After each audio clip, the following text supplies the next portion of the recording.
Hello, everyone. I'll be talking real quick about the Game Jam sort of survival guide, quick tips and tricks. So just a disclaimer, this is sort of mostly for a bit more beginner side of stuff. So if you're a very advanced game dev who has done multiple game jams and stuff like that, I don't think you need to watch through this, sit through this talk, because most of the stuff I'm going to go through, you guys probably already know. So again, this is a bit more for the people who are relatively new to game jams and I guess game development in general. So I'll be going through some, recurring philosophies that game designers use to make games, not just for game jams, but in like sort of a industry way as well. Okay, so I'm not very used to giving talks. Please feel free to spam the chat, maybe turn it into Twitch chat or something. I don't really mind. I might comment on it once in a while. Yeah, that's great. So yeah, I guess let's begin.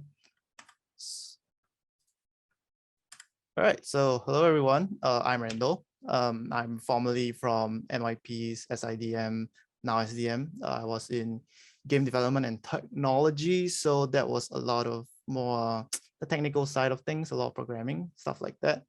And I'm currently a year 2 user experience and game design student at DigiPen, which is a game school.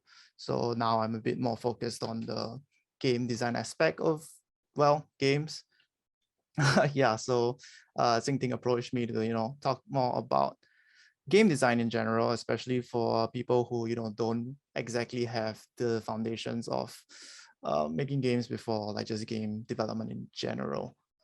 So without further ado, let's just go through real quick. So let's talk real quick about rapid prototyping. So why do we do rapid prototyping in, well, the games industry?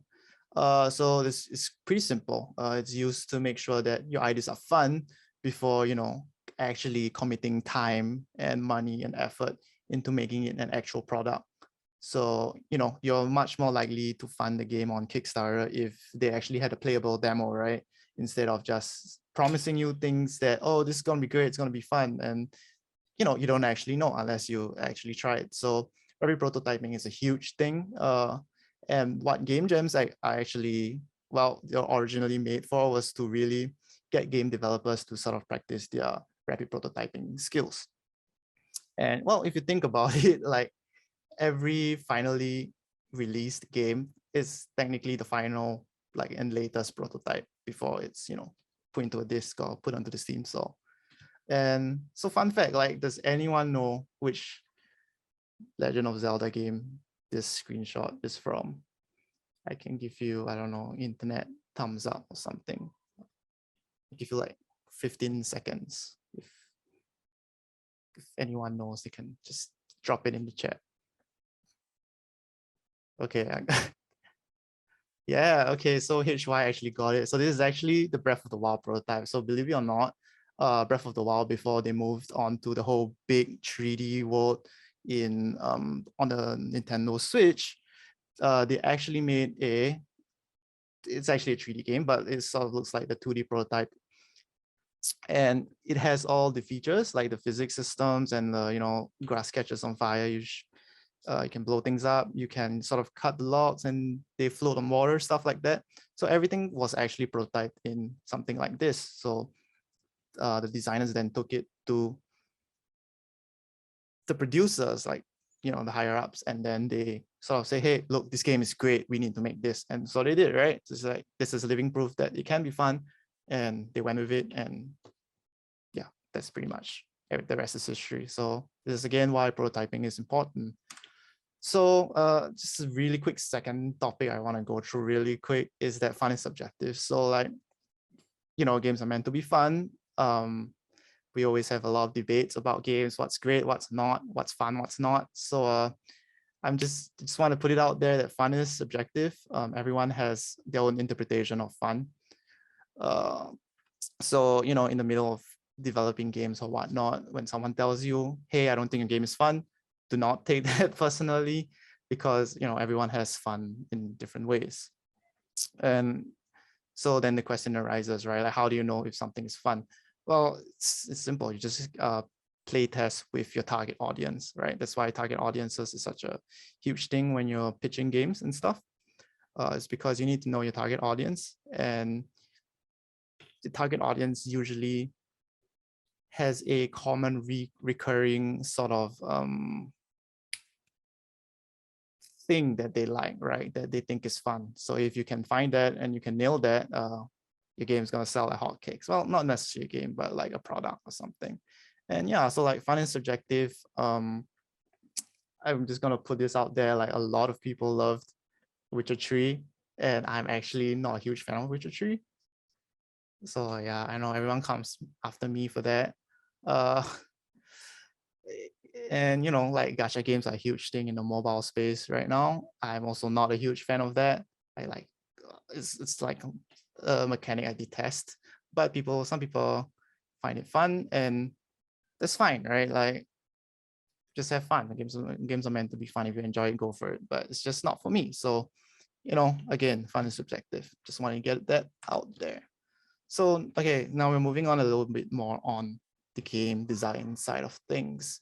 So what I want to sort of bring across is that game design is an iterative process. So what do we mean by this? So if you look at the loop kind of thing in the middle going on, it's that essentially we keep iterating on our current prototype, and then from there it gets better. So right, so we can see over here, so we prototype, play test, evaluate, and iterate. So after your play test, you know, you're usually getting feedback from your players, and then you're going to evaluate that feedback. And then from that feedback, you're going to say, okay, so this is what players want, this is what players don't want, cut, keep, stuff like that.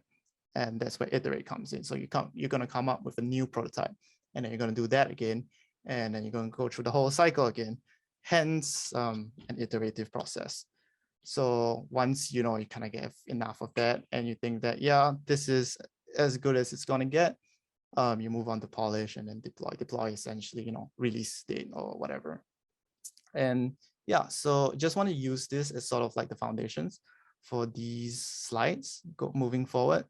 So without further ado, let's go on to brainstorming. So this is the part of the talk where it's a little bit more on the game development and game jam kind of stuff. So yeah, let's talk about the first thing you do after you receive your theme. So for those of you who don't know, the game jam games are centered around a theme that will be given to you at the start of the game jam. So the first thing you're definitely going to do is brainstorm, right? So what you're going to do here is you're going to throw your ideas onto the drawing board, and then you're going to sieve through and find what you think could and you know has the potential to be fun. So my advice here is really just throw everything out there as quick as possible. That, well, obviously it has to sort of relate to the theme, right? And then from those ideas, try to find, like, you know, maybe some ideas that you could like mix and match. So I find that mind maps are really, really great for this, because everything's like right there. And then sometimes you see, well, this thing could work with this thing, and then bam, you have something really, really interesting, right? So one thing to keep in mind as well is don't spend too much time brainstorming, right? Because you still need time to make your game. So having a timekeeper is actually really handy. So let's dedicate 2 or 3 hours for a brainstorm session, and then the timekeeper would usually be the one that says, hey, we are using up we're almost done with our brainstorming time. Let's choose something, right? And then, yeah. All right, so another thing I want to talk about in the brainstorming section is that turning your game jam game into something unique, I would say, and really making it yours. So a lot of times, a lot of new game jammers or like people who are new to game development, they're always really, really worried, because a lot of the games, you know, they don't look amazing. They don't look with like AAA graphics and like amazing 3D stuff going on. And I just want to put it out there that your game does not have to look, like Crisis or Doom 2016 for it to be a good game. A good game is a good game. A good game can look like this. So this is a Lost in Translation. It was actually winner of the Ludum Dare number 45. Game Jam. And this was like a really, really, really great game with graphics like that, right? So you don't need to worry too much about things like graphics in your game jam. Something that portrays your ideas, portrays your ideas and gives it a tangible form is more than good enough. You don't need AAA graphics or whatever. So the best game jams are actually the ones with a distinct and or unique personality. So Lost in Translation is one of them, right? Just look at it. It looks sort of quirky and it's just not very refined, and that's kind of the appeal of it. So that's kind of interesting. Just give it your own twist, right? Make it really yours. And then people would be, wow, that's cool. Just by looking at it or reading about it. Right, so another, excuse me. So still on the brainstorming side of things, also want to put out there that you should, especially for game jams, you should center your game around focused gameplay. So what do I mean by that is that essentially you can have one good mechanic or like, I'm not too sure if you guys know the term mechanic. Okay, so one good gameplay feature, right? And then that is really, really enough to make a good game, because how you mess around with that gameplay feature is where creativity comes in and where you really get the most out of your gameplay feature and make the game fun. So what I mean by that is that, okay, we can look at some examples.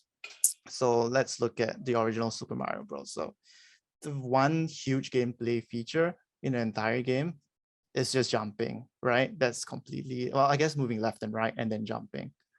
And that mechanic is good enough to do a lot of things in the game. So just by jumping, Mario can, hit the question mark box to get stuff. He can stomp on the Koopa to kill it. He can break bricks with his head, stuff like that, jump over pits. And that's just kind of what I mean by centering your game around focused gameplay. So yeah, I have some other good examples. So the middle picture is Portal. If you haven't played Portal, if you have played Portal, you know what I mean. It's just literally portals, right? The entire game is pretty much a tutorial, and it's just one gameplay feature, and it just goes through for the entire game. A good gameplay feature is a good gameplay feature, right? The last one is actually Titan Souls. So it has a really simple mechanic as well. All you do is like shoot an arrow, and then before you can shoot it again, you have to pull it back. And it's sort of a boss rush game. So, a lot of high intensity and stuff like that. But again, it's all centered around one gameplay feature, and they make really, really good sort of other gameplay features around that. So those are really, really good focused gameplay examples. At least I think so. Yeah. So a fun fact is that, yeah, Titan Souls was actually a game jam game as well before it became, before they decided to make it a full feature release. And yeah, so, bad gameplay with hours of content is just still bad gameplay. So making good gameplay is I would say the goal here, right? The objective here. And one last thing in the brainstorming side of thing is what I personally like to do, which is get a logline. So what logline is it's actually traditionally used in script writing, and it's essentially just 1 to 3 lines that encapsulate your story, well, in a script writing sense. So in this sense, it would be 1 to 3 lines that encapsulate your game idea. So, something that that's interesting enough to hook someone in, something that gets someone to raise their eyebrows. It's meant to be short and sweet. And I also really find that it helps, well, me personally, sort of helps you keep your vision of what you want your game to be, right? Because sometimes, or rather a lot of times, you tend to sort of diverge and go like further and further away from your game ideas. So having a log line really, really helps pull you back before you stray too far from your original game idea. So yeah, I kind of just drafted some really dumb ones in the side there. So those are examples of logline. So something like football in space with explosions. Sounds fun enough, right? And you know, in case anyone else somehow says, oh, well, let's put tennis in there, you can tell them, no, it's supposed to be football in space, not tennis in space. Something like that. I don't know. But yeah, having a logline really helps with keeping your vision of what you want to accomplish with your game or your game jam game. Yeah. Oops, sorry, I keep hitting the wrong button. All right, so once brainstorming is done, a part that not a lot of people have fun with, but is essential, and that's planning. So yeah, I recommend you scope your game appropriately. And okay, so usually in a game industry sense, there is a project planner or a project manager, product manager, or a manager of some sort to keep track of all this stuff. So if you're doing a solo game jam, you have to do this yourself, maybe in your head, I don't know, but I think using a task tracking software is usually best. For small projects like game jams, I think Trello is amazing. So as you can see from like the image on the left, it's just really quick Trello board, to do, doing, done, right? And then maybe one more for bug tracking or whatnot. Yeah, and it's also like a, what's the word, a real-time thing. So you can share the board with your friends or your game jam mates, group mates, and everyone can have like, you know, their own tasks. And this way you have parallel workflows, things get done pretty quick. And whenever someone is done with the task, all they have to do is, okay, what do I need to do next? They go back to the to-do board, grab a new task, and they move on, stuff like that. So yeah, again, usually the manager is one who does this, and having a dedicated person to sort of like eyeball this thing and you know, remind the other group members that, you know, we don't have much time, we have this, we have that, I think is really helpful. So this one's, yeah, I know not a lot of people do planning in game jams, but I think in the industry, you definitely do it, right? Because games can be pretty huge, but it's not necessary, but I definitely think it's highly recommended. Even if you want to just keep all the things you need in a, I don't know, a Microsoft text file, I think it's fine. Just have something, right? Just to keep, you know, all your tasks in check. Right, so now that we're done with planning, all that's left to do is to do it, right? So the prototyping phase itself. I don't want to go too in depth to tell you how to make your game, because I feel like that's kind of the point of game jams, right? It's like to experiment, to learn. So I won't talk too much about that, but what I want to sort of give advice on is probably more like the hacky side of things. So the great thing about game development is that there's a ton, like a huge ton of resources available online already. And if someone has already done it and they've done an amazing job, there's no point for you to like waste your time to do it again. I mean, of course, if you're making your own full feature game, maybe you want to do it yourself, but for game jams, I think it's really just great to like, I don't want to use the word steal, but just like grab what's free online just to speed up your workflow, because time is of the essence, and you know, whatever time you can save, you should. So yeah, like there are plenty of tutorials on YouTube if you ever need help. Game engine tools and plugins. So like in the Unity asset store, you can actually just look for, I don't know, something like a helicopter controller if you want to make a helicopter game, or a you know, car controller, something like that. So you don't have to completely program it from scratch. There's also plenty of like free sort of 2D art assets on itch.io, as well as some sound effects, free sounds on, well, freesounds.org. But yeah, so the big catch here is please remember to give credit to your sources, right? So also probably take note of the copyright laws that they tag on there. I am not super well versed with that, so do keep in mind.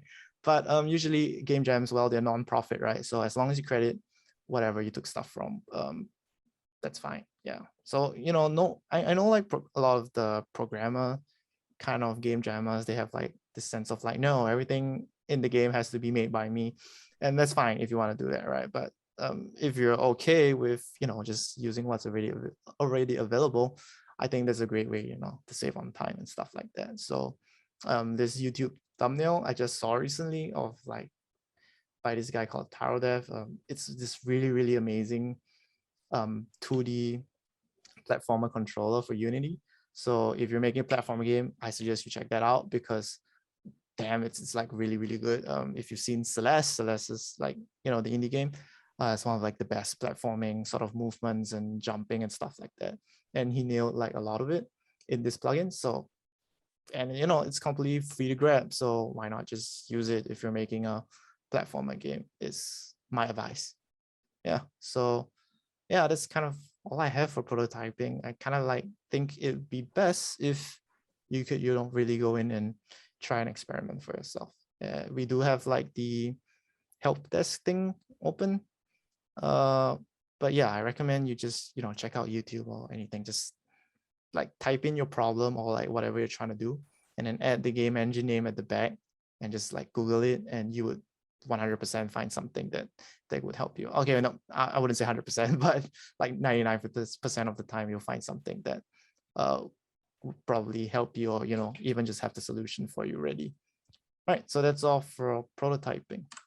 Right, so once you have something that you think is in playable state, the next step is prototyping. So again, not really necessary in a game jam, but highly recommended. If you're very confident, you think that, yeah, this is great, I'd rather just spend the time making it, making it look nicer and stuff like that, that's fine too. So, but if you do decide to do a playtest, that's great. But it's also important to sort of get focused feedback. And yeah, so when someone's playing a game, you should observe them, see what kind of, well, mistakes is not the word, but I guess things that happen and things that don't, and then whether you want them to happen or you don't want them to happen. Take note of those kind of things, and then you can sort of evaluate from there. They're like, oh, this thing keeps happening, but I don't want it to happen, right? So how do I stop it from happening again in the future iterations of the game? And also ask them more about stuff like, what was your favorite part, right? Or anything you found that you think shouldn't really have been in the game. Information like that comes in really, really useful, not just from observation, because a lot of times when we play games, it's all sort of like internalized thoughts. So asking them after the game, after the play testing itself, is pretty important. So and yes, please remember, fun is subjective. And someone tells them, I say, yeah, I don't think that was really fun, try to ask them why. Don't get mad too quickly or anything. And of course, again, the thing with the target audience, if you give a sort of a narrative game to an FPS fanatic, they're probably not going to enjoy that much because it's too slow for them or something. So filter any feedback to your own discretion. If you think that, oh, this guy isn't really part of my target audience, I don't think his feedback is that important, that's completely fine too, right? That's completely valid. So yeah, to your own discretion. And then you go back to the drawing board and you iterate on your prototype again based on your feedback. Right, so I want to talk really quick about this phrase that one of my lecturers said, which I really, really enjoy, which is follow the fun, right? When you're making games and then you're play testing them, you might find out that some of like the features, the gameplay features that you really are like super excited about, they're not that fun. or rather your playtesters don't think they're that fun, and then instead they find something else pretty fun.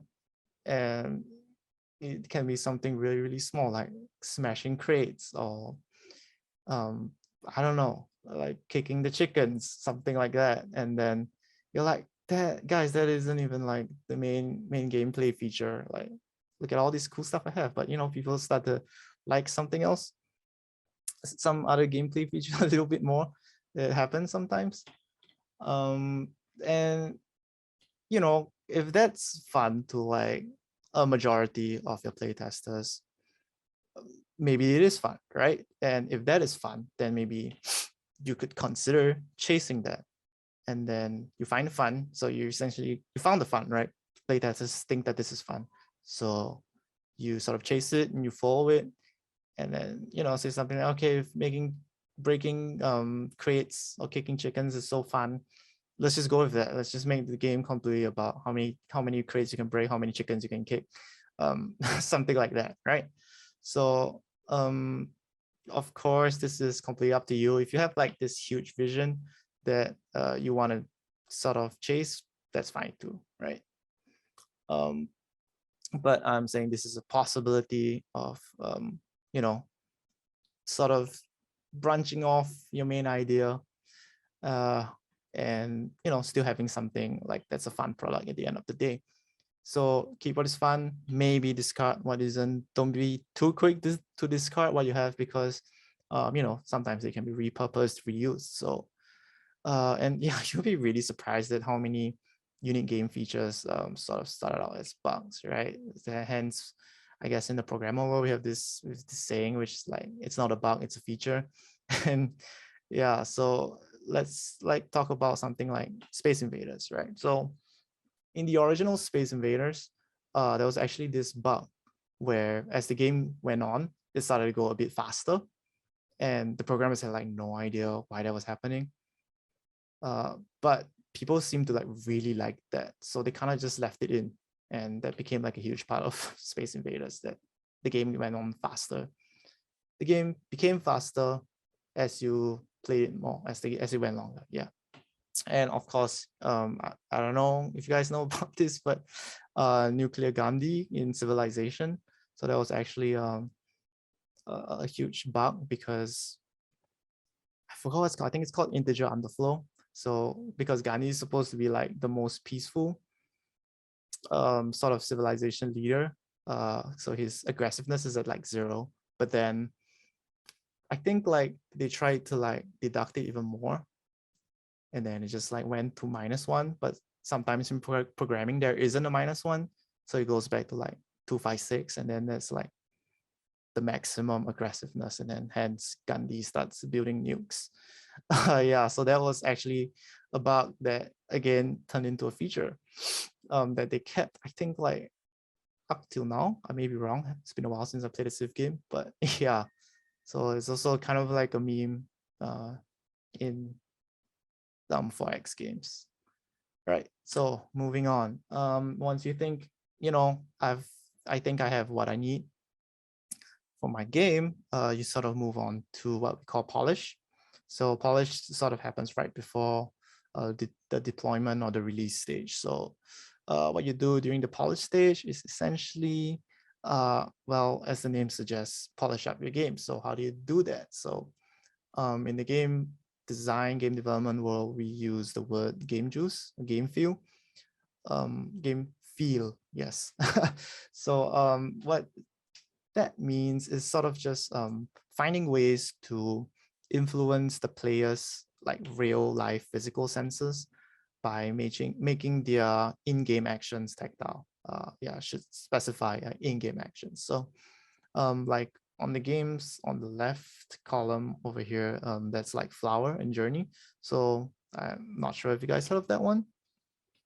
So it's a game by Genova Chen, who's like a really famous game designer, and his games are relatively simple, but they have a lot of game feel to them. So like in the top left game, that's what's called Flower, and all you do is that you're literally a petal of a flower, and you're like sort of breezing through this field, and that's pretty much it. But everyone loved the game, I mean, including myself, because it just felt so good.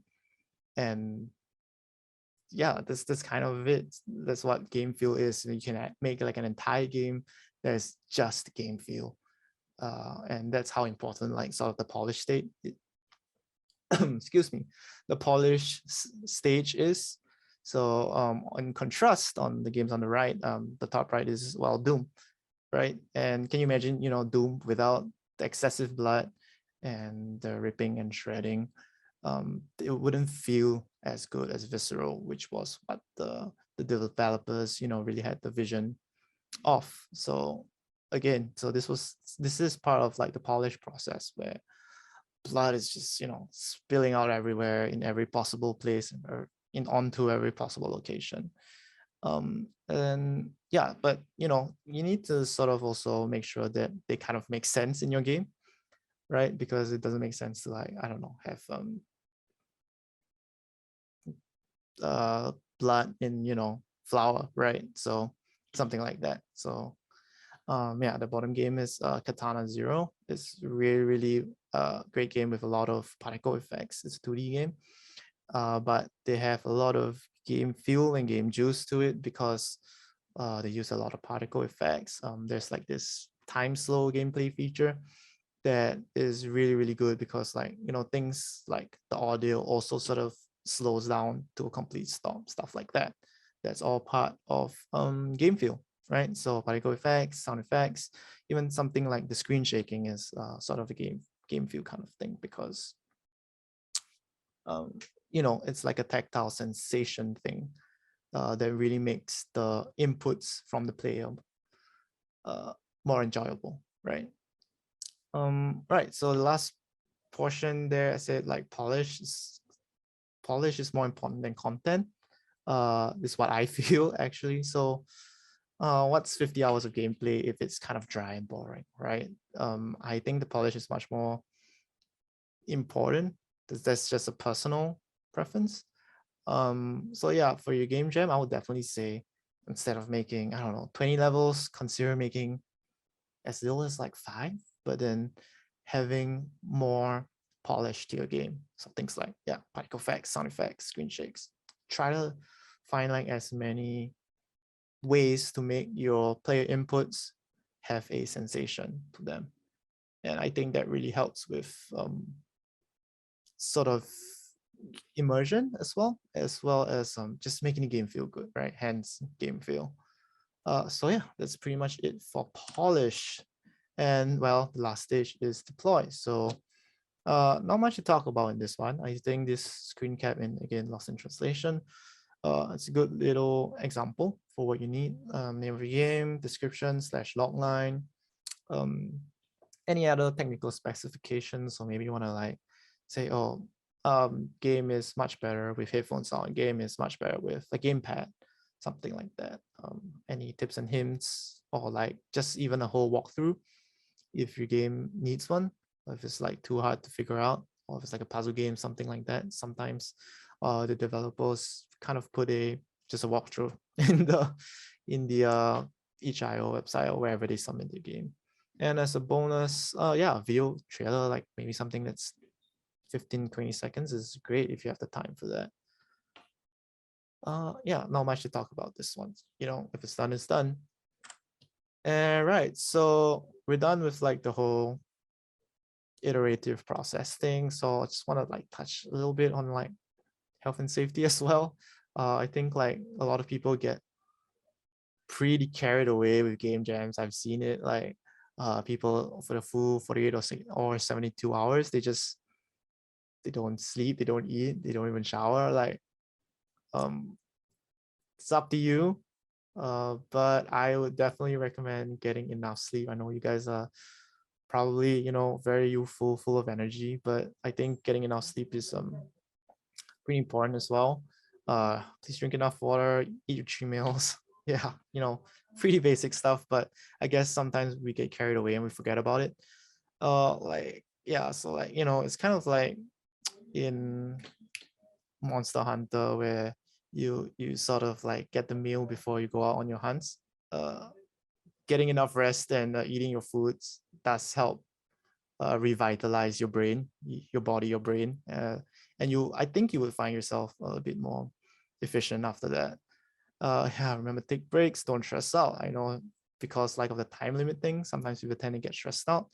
But if there's anything you shouldn't do in a game jam, is to stress out, because game jams are meant to be fun. Just chill out. No one's gonna hate you for not putting out your game, for not making an amazing game or anything. It's a game jam. And yeah, if your teammates, sort of are stressing you out, like, tell them to chill out. It's just a game jam, right? Health always comes first.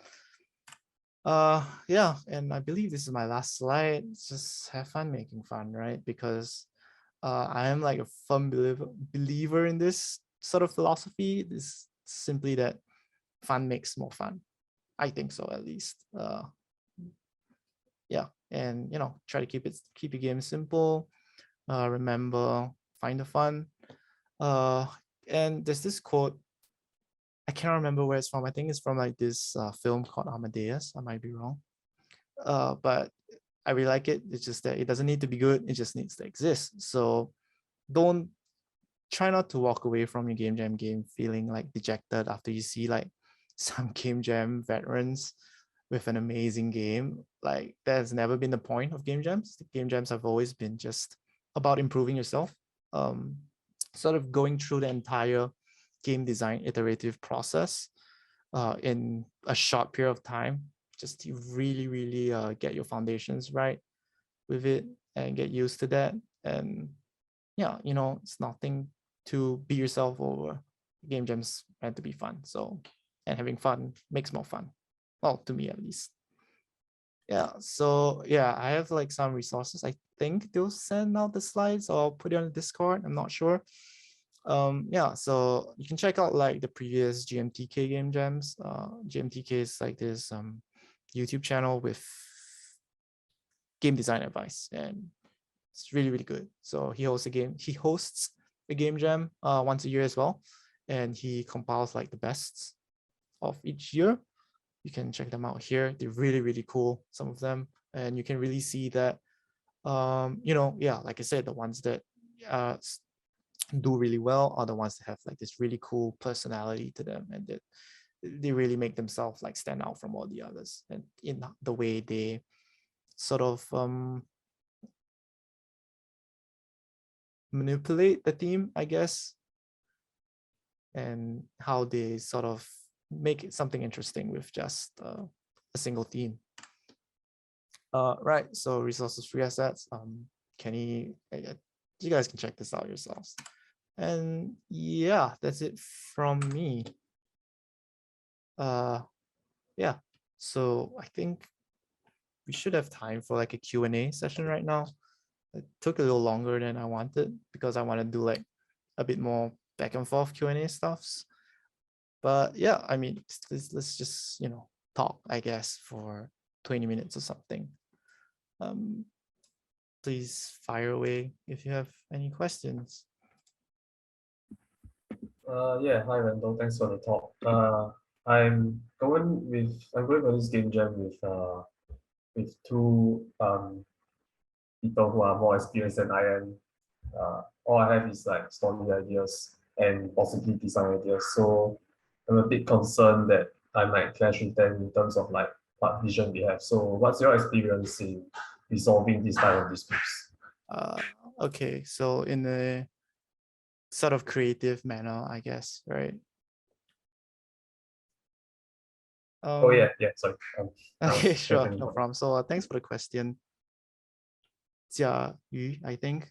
Yeah, that's right. So from my experience, yeah, it's sort of I would say expectations, right? Like expectations you have of your teammates and expectations your teammates have of you. So this happens in school a lot for us, because one person wants one thing, someone else wants one thing.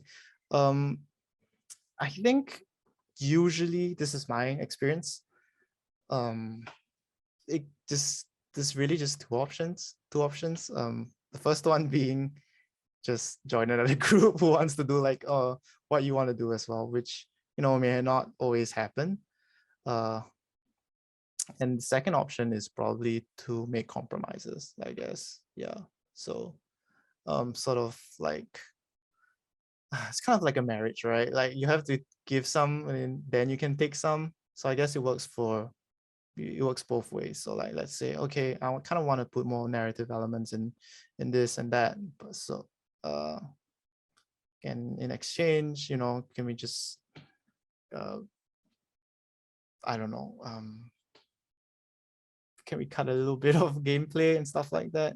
And then you sort of like promise that the star is going to be great and stuff like that.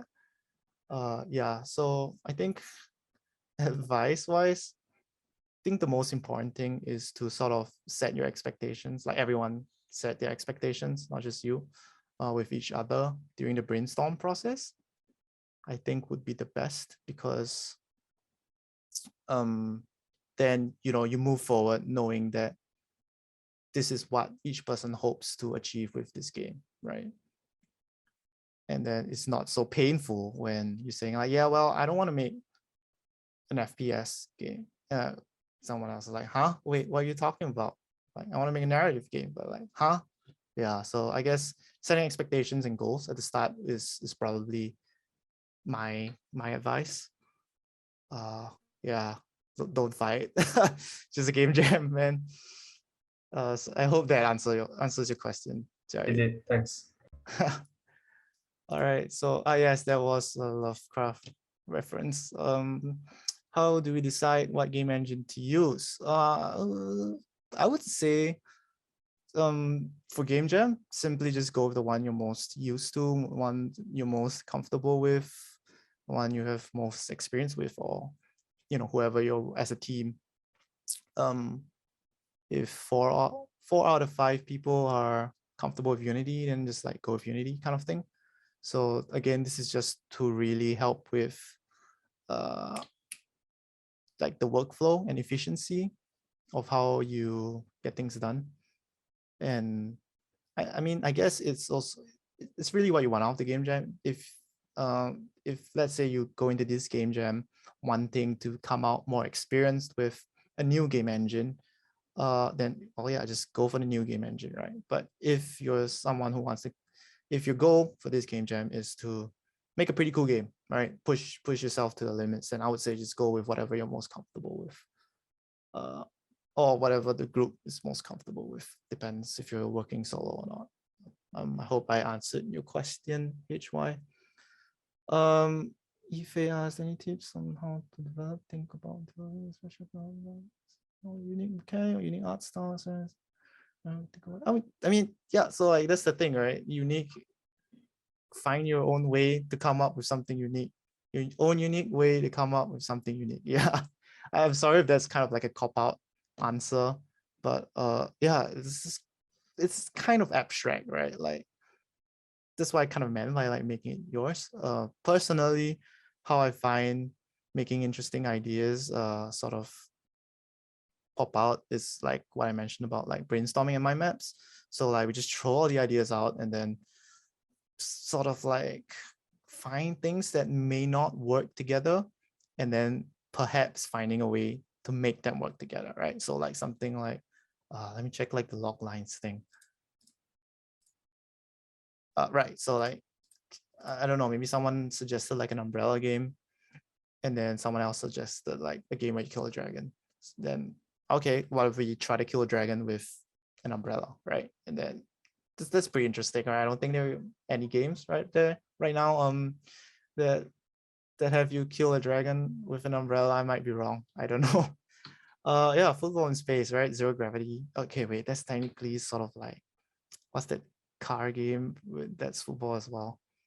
But okay, you get my point. Yeah, Rocket League, right, yeah. Yeah, so I hope that answers your questions. I'm sorry if it's like kind of a cop out, but it's really, just wreck your brain, try to come up with something that's weird, super quirky. Yeah, what I think helps is also exploring like other mediums in your own free time. Sorry, just to like really end off your question real quick. Yeah, exploring other mediums in your own free time. So like things like books, films, go to an art gallery. Art galleries are super weird. I love art galleries. Yeah, manga, anime, I don't know, anything you can draw inspiration from, or in like an artistic and a creative expression sense, go for it. Like try it, even like make something like a, I don't know, like an interactive comic book game, something like that would be cool, right? So whatever you love, whatever you think, anything that's like a creative expression, try to like take part a little bit in that. Or if you're really passionate about it, just grab it, try to make it into a game, something like that, right? Because I always feel like a lot of the cool like game jams are sort of like almost an extension of the developers. Sounds a bit pretentious, but like because it has so much of their personality, that's what really makes it interesting. It almost feels like no one else can make this game, right? So if you've seen like recently Inscription as well, if you've played that, that's such an interesting game that no one else other than that developer could make. I forgot his name, something Mullins. Yeah, so that's kind of what I mean by unique or interesting. Rocket League, I remember Pikmin based on ends. Yeah, right. So that's really cool too. Just to throw that out really quick, like I don't believe that people are born creative or not kind of thing. I think that creativity really comes from observation. That's just my opinion on things. So like, yeah, the more you experience, the more you observe, uh, you have more things to put together to see if they're kind of cool or not. So like, yeah, right. So like Miyamoto likes games. Miyamoto likes ants. So he was watching ants, like, hey, I like ants, I like games. I could make an ant game of some sort. Hence Pikmin, right? That's super cool. Yeah. Any other questions? Please feel free to like probe me if you feel like I didn't answer your question like well enough or something.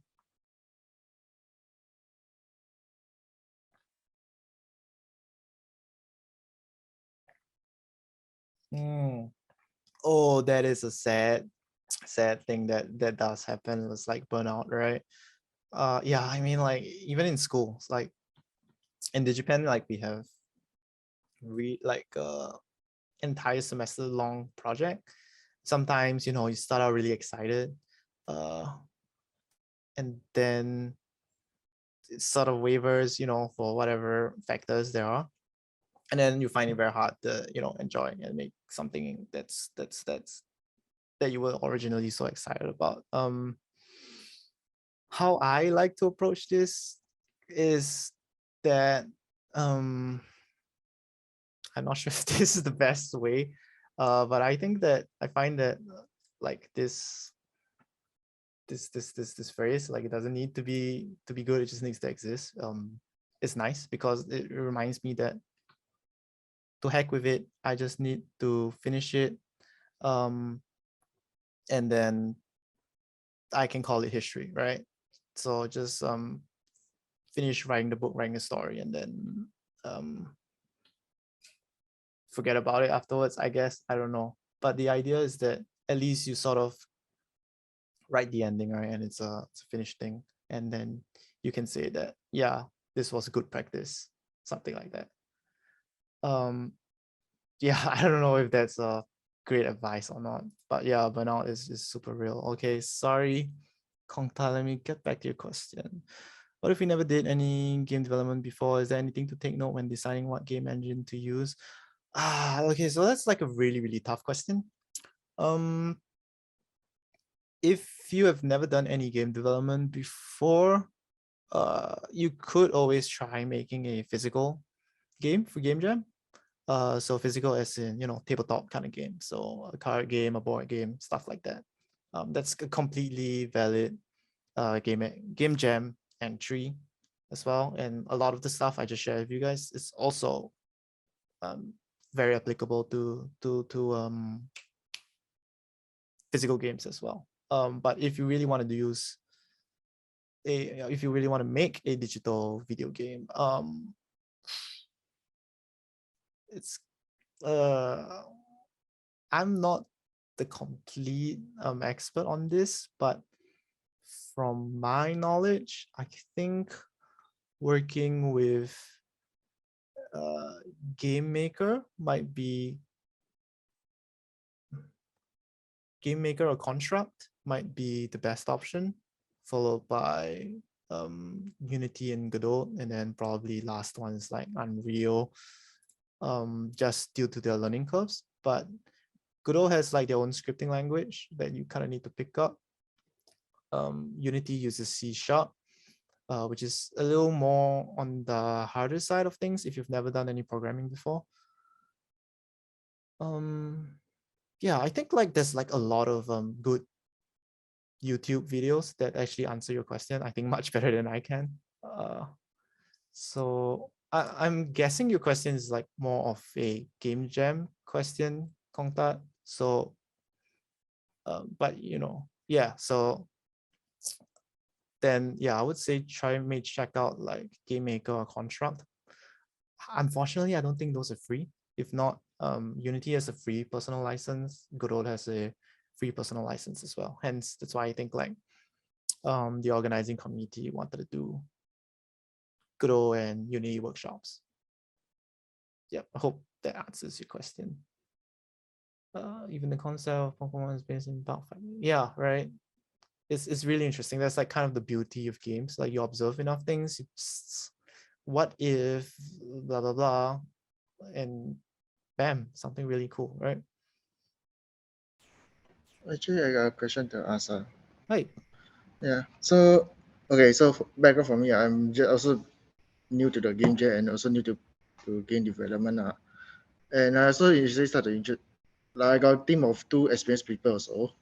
But however, I'm not very experienced in any Unity, or even though I did try to learn it from the Unity workshop and throughout the week in my school.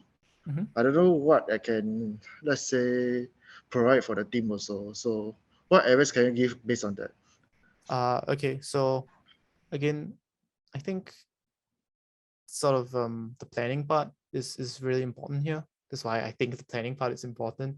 So I think it's really good to sort of communicate with your team that here are the things I can do here, and I'm kind of new, so you know, cut me a little bit of slack and stuff like that. And then if they're experienced, they should probably know what's easy and what's not so easy, and then they'll probably give you the easier stuff, or at least you can ask them to give you like the slightly easier stuff.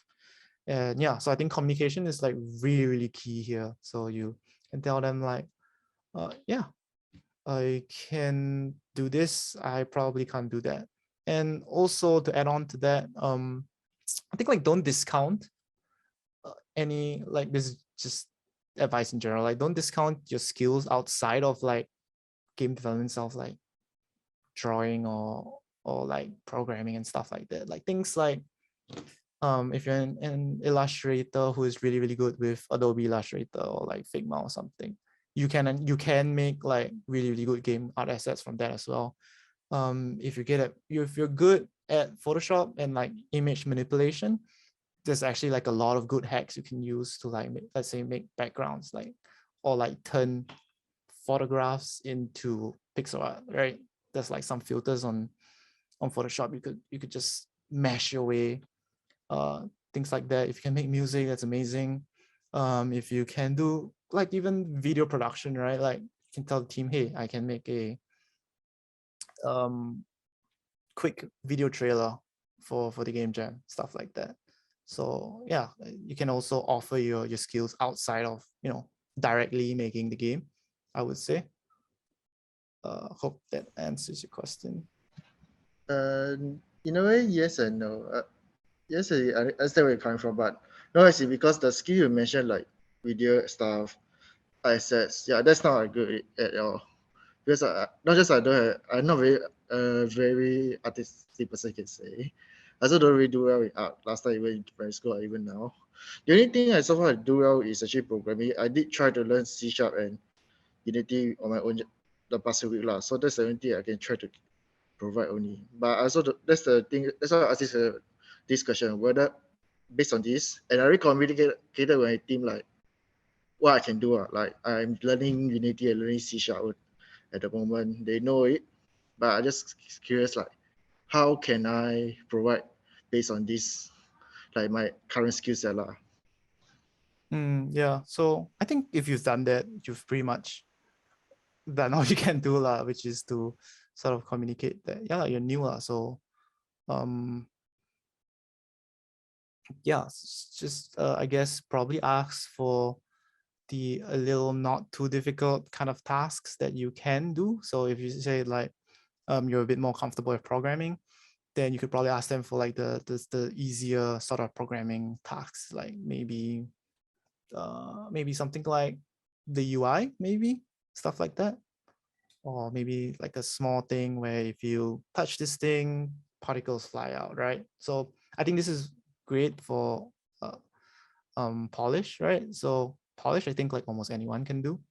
So everyone can work on that. And that's kind of the point of Game Jam, which is like everyone working to their strengths. So if you can take off, stuff like polish from their workload, they can work on like other stuff more as well. So yeah, so if, like you said, you're more comfortable with programming, just ask for like a little bit more programming stuff to do. Okay, yeah, thanks for answering the question. Yep. Yeah, I think we have like time for maybe a little bit more.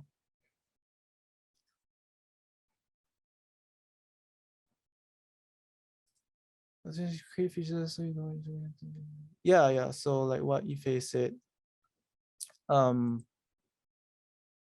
there's a lot of like resources you can find online tutorials. Just type whatever you want to do and then add Unity to the back on YouTube. You can probably find it.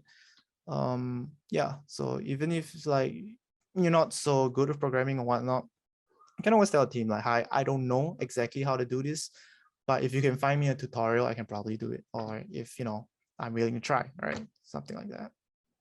So yeah, so on that note, also like, please don't lie about things you cannot do. Like, I think that's completely counterproductive.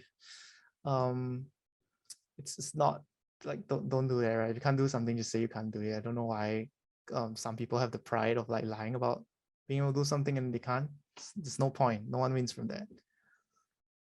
Yeah, so Ashley, Ash said that there is a Jammer's manual if you're feeling a bit stuck on starting up.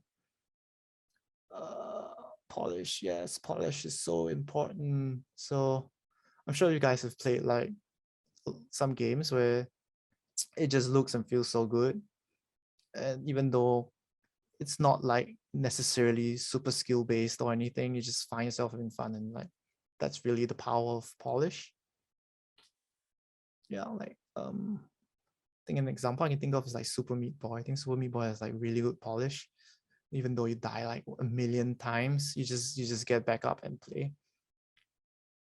I mean, that's one of the elements. The game itself is already good to begin with. Yeah. Anything else? Please feel free to ask.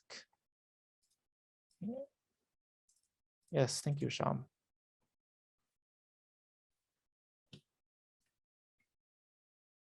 Otherwise, I think if you guys have any questions, you can probably like drop it in the Discord as well.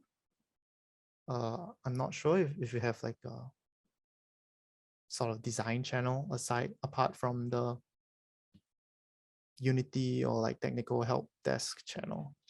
So, but yeah, I'll see if I can like answer questions on. We can set up a place to answer questions on Discord. Otherwise, I hope everyone has a. Is there like the hand raise feature here? I'm kind of interested to see like how many people like how many of y'all like this is your first game jam or something. Like,